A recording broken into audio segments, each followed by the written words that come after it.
क्या फहम कुरैशी से शहरीन की इज्जत जो है उसको अनस बचाएगा, या फिर अनस की पर्सनैलिटी के अंदर जो चेंजिंग आ रही है ये ड्रामे को नेक्स्ट किस तरफ लेकर जाएंगे। तो ये और इस तरह की बहुत सारी बातें करेंगे हम आज की इस वीडियो में।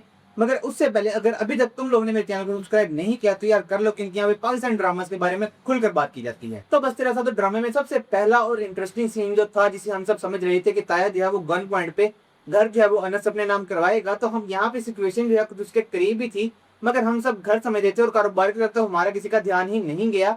मगर यहाँ पे ताया ने जो है वो बहुत अच्छा मूव खेला है। उसने सोचा कि यार घर तो जो है वो आज से चला गया, लेकिन सबसे पहले कारोबार को सिक्योर करो, इससे पहले दादा जो है वो कारोबार का भी बम फोड़ देते। यहाँ पे उसने गन पॉइंट के ऊपर जो है अंश को फोर्स किया कि कारोबार जो है उसके नाम किया जाए। मगर यहाँ पे अगर तुम देखो तो दादा जो है वो एंड टाइम पे भी ये कह रहा था कि अनस दस्तखत नहीं करना। मगर यहाँ पे अनस ने भी जो है सिचुएशन को देखते हुए और जिस टाइम तैयार को फोर्स कर रहे थे सिचुएशन को बहुत अच्छे तरीके से संभाला, हैंडल किया और सिग्नेचर करके मामले को जो है वो रफा दफा किया। और इस सीन के बाद अंसा का जो डायलॉग था कि तुम ऐसे ही करते हो, सब कुछ बांट देते हो, घर मुझे दे दिया, कारोबार ताया के नाम लगा दिया।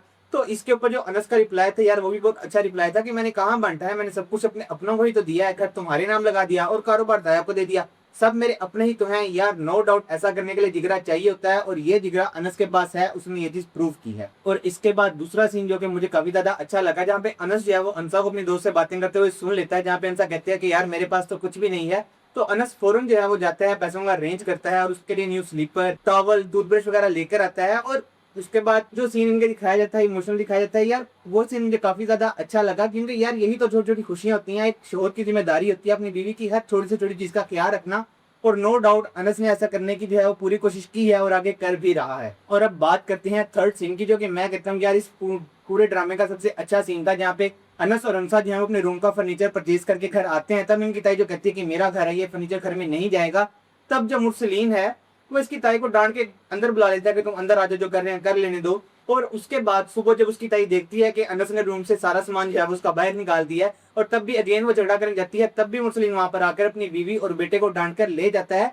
तो यार मुझे ऐसा लगता है कि कहीं ना कहीं मुरसलीन ये इस बात को बहुत अच्छे से अंडरस्टैंड कर गया है कि अब ये जो घर है वो ये लोग वापस नहीं ले सकते ये लोग, क्योंकि ये घर अंसा के नाम हो गया है।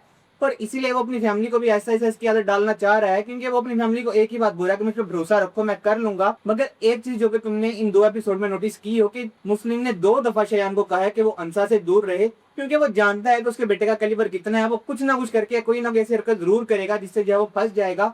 और इस टाइम वो जो वीडियो वाली बात है जिसको मुस्लिम दबाना चाह रहा है, जिसके चक्कर में जो है ना ये शयान लंबा ही अंदर जाएगा, तो वो चाह रहा है कि यार कहीं ना कहीं ये बात दबी रहे और शयान जो है वो उनसे दूर रहे, ताकि इस बात का मतलब जहनों से निकल जाए, इस बात का कोई सवाल भी ना उठे। और अब बात करते हैं कि नेक्स्ट इस ड्रामे में क्या होने वाला है। तो भाई साहब देखो, शयान ने जो अनस और अंसा के साथ किया है तो उसका बदला तो बनता है। अगर अनस और अंसा बदला ना भी लें तब भी कुदरत का कानून है कि जैसा करोगे वैसा भरोगे। तो ये चीज जो है इस ड्रामे में बहुत अच्छे से ट्रीटेड की गई है, जहाँ पे होटल के अंदर हमें दिखाया जाता है कि मुस्लिम अपने दोस्त के साथ बैठ के फहम कुरैशी के बारे में बात कर रहा होता है। उसके साथ लड़की को देख के कहता है कि यार पता नहीं कैसे बेवकूफ पेरेंट्स आएंगे, अपनी बेटी को भी काबू में नहीं रख सकते। और जैसे उसकी बेटी के ऊपर उसकी अपनी नजर पड़ती है तो भाई साहब वहां पे एकदम से मुस्लिम की बोलती जो है वो बंद हो जाती है। और उसके बाद जब वो अपनी बेटी को कॉल करता है तो वो उससे झूठ बोलती है कि पापा मैं यूनिवर्सिटी में हूँ। और उसके बाद अगले सीन में भी हमें यही दिखाया जाता है कि जब वो अगेन अपनी बेटी को कॉल करता है वो तब भी यही कहती है कि मैं यूनिवर्सिटी में हूँ, जहाँ पे वो कहता है कि मैं तुम्हें अच्छे से देख सकता हूँ। और यहाँ पे मुझे ऐसा लगता है कहीं ना कहीं सिचुएशन दिखाई जाएगी, क्योंकि मुस्लिम ने जो है वो ऑलरेडी अपनी बेटी से बात कर लिया, उसको कह दिया कि फहम कुरैशी एक अच्छा लड़का नहीं है, वो सिर्फ लड़कियों का यूज करके उसको फेंक देता है। और यहाँ पे शहरीन ने जो है वो 2 टोक अपने बाबू कह दिया कि मैं आपकी बात नहीं मान सकती, मैं उससे मिलूंगी।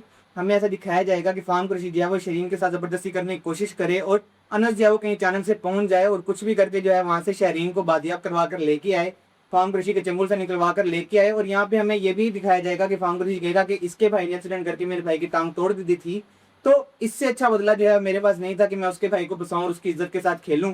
तो ये चीज जो है मैं आने वाले एपिसोड में दिखाई जाएगी, जहाँ पे अनस की इस हरकत के बाद जो है अनस का जो ताया है मुस्लिम काफी शर्मिंदा होगा और जो कारोबार उसने अभी अनस से अपने नाम करवाया है वो अनस को वापस कर देगा और उसका कहेगा कि यार मैंने जो भी तुम्हारे साथ किया उसके लिए मैं माफी चाहता हूँ। और शयान को जो है वो खुद अंसा के सामने गिराएगा कि यार ये देखो ये है तुम्हारा असली गुनहगार, तुम उसको जो भी सजा देना चाहो वो दे सकती हो। तो इस तरह जो है इस ड्रामे की एक हैप्पी एंडिंग जो है हमें दिखाई जाएगी। और जो अंश के करैक्टर के अंदर चेंजिंग आई है, जो उसने आहिस्ता आहिस्ता आगे बोलना स्टार्ट किया है, तो ये हमें आगे यही दिखाया जाएगा कि ताकि वो फहम कुरैशी के सामने जो है एकदम से बोल सके, फैसला ले सके और शहरीन को वहां से बाजियाब करवा कर लेकर आ सके। तो ये था मेरे ओपिनियन, मुझे ऐसा लगता है कि आने वाले एपिसोड्स में ये होने वाला है। तुम बताओ तुम्हें मेरा ओपिनियन कैसा लगा, मुझे नीचे कमेंट्स करके जरूर बताना। और जाते जाते चैनल को सब्सक्राइब जरूर करेंगे। तो मिलते हैं किसी और वीडियो में। Good bye.